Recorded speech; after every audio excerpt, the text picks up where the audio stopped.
Extra musique talambo keziki bato nyonso bazako kima.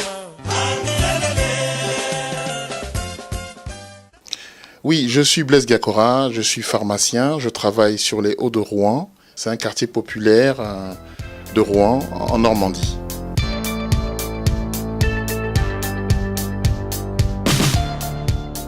Isama a été créé dans le début des années 2000, précisément en 2002.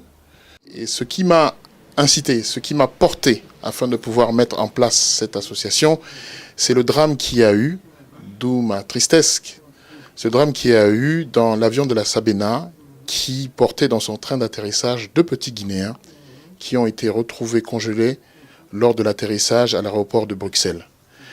Il y avait un courrier qui était dans la poche de l'un des garçons qui indiquait que les petits Africains souffraient énormément et qu'il fallait leur apporter un secours.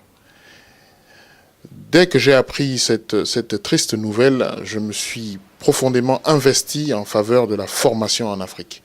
L'un des objectifs d'Isama, effectivement, ou les 4 objectifs principaux, c'est de verser dans le domaine de la santé, de l'environnement, du sport et de la formation professionnelle.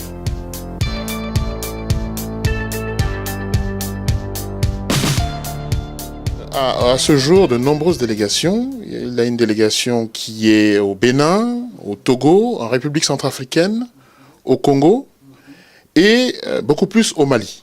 Au Mali, nous travaillons effectivement dans le milieu carcéral. Le milieu carcéral dans lequel, contre toute attente, il y a des mineurs de 13 à 18 ans qui sont incarcérés là-bas pour des menus larcins, souvent pour se nourrir plutôt que de faire des grands coups. Ils sont dans cet établissement qui est le centre de rééducation de détention de Bolé, à 10 km de Bamako, où ces enfants rentrent dans ces centres-là et au bout de 3 à 6 mois de détention, ils sortent sans bagage. Donc Isama s'investit en la matière afin de leur donner une formation pour qu'au décours de la détention, ils puissent avoir une activité génératrice de revenus.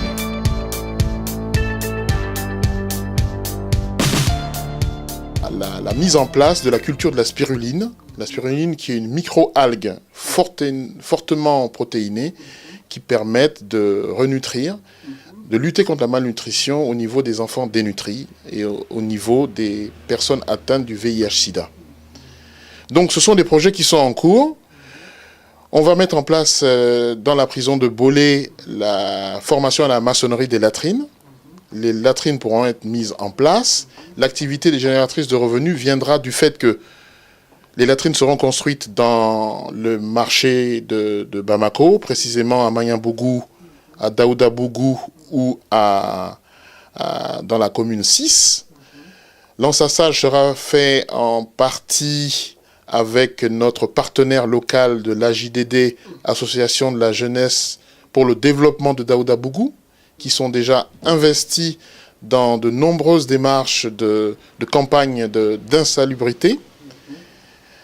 Voilà les 2 projets qui me viennent à l'esprit et qui sont déjà lancés, qui sont en cours. C'est la maçonnerie de la latrine et l'ensachage biodégradable de l'eau potable.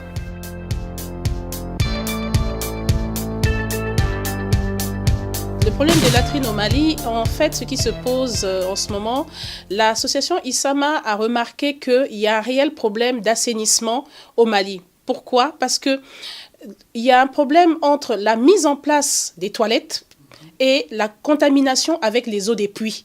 Donc, il est important de sensibiliser la population malienne de la mise en place, des conditions de mise en place de latrines. C'est pourquoi l'association Isama cherche, par le biais des enfants de Bolé, de sensibiliser ces enfants-là à la mise en place des latrines afin que désormais qu'il y ait des latrines dans tous les lieux publics. Les lieux publics qui sont concernés sont les écoles, les hôpitaux et surtout les marchés. Pourquoi? Parce qu'on a remarqué que les puits étant contaminés par les produits de teinture et de blanchisserie, il est impossible maintenant de mettre en relation, il y a un réel problème de santé publique entre la contamination qui existe entre les puits et les toilettes. Donc, dans ce besoin-là, dans ce réel souci de santé publique, l'association ISAMA a mis en place l'ensachage de l'eau potable pour permettre à la population d'avoir une meilleure qualité d'eau et d'autre part de lutter contre la pollution et la contamination des toilettes et des puits en mettant en place des latrines publiques dans les marchés et dans les écoles.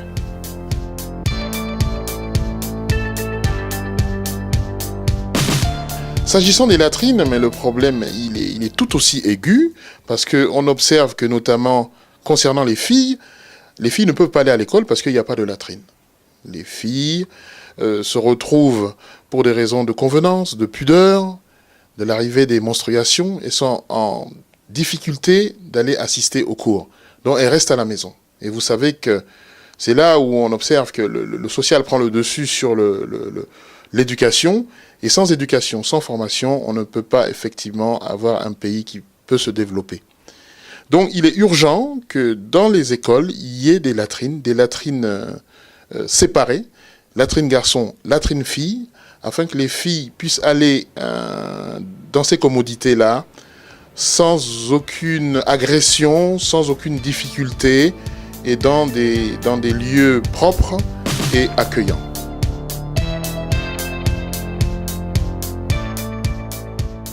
Il y a plusieurs sujets sur lesquels on peut s'interroger concernant l'eau insalubre.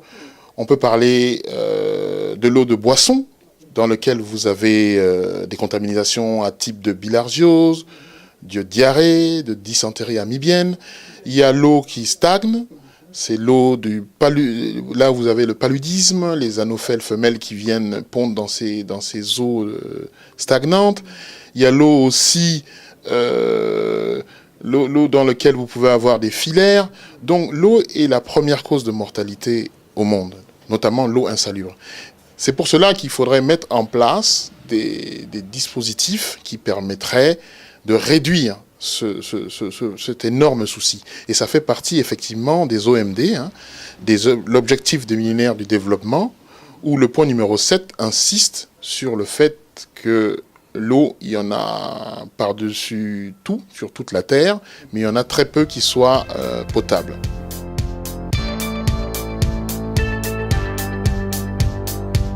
Cette pluralité-là, on l'observe au travers des délégations qui ont été mises en place un peu partout dans les régions de France. On a commencé par Paris, après on est descendu à Lyon, en Rhône-Alpes. On est remonté à Moulins, dans l'Allier. On a des partenaires fiables sur Angers, en la personne de monsieur Youssouf Sampara, qui a bien voulu nous accueillir dans ses locaux afin de pouvoir mettre en place cette interview et cet échange. Du côté de Paris et du Rhône-Alpes, c'est plus de la sensibilisation aux problèmes de l'eau et de l'assainissement en Afrique. On est en partenariat aussi avec WASH, qui travaille en partenariat avec l'école ECOMA, école coopérative de Magnambougou. Ce sont les deux principaux partenaires qu'on a vus. On a rencontré des autorités également. Je peux dire qu'à ce jour, on est assez bien armé au niveau administratif pour mener à bien ces activités.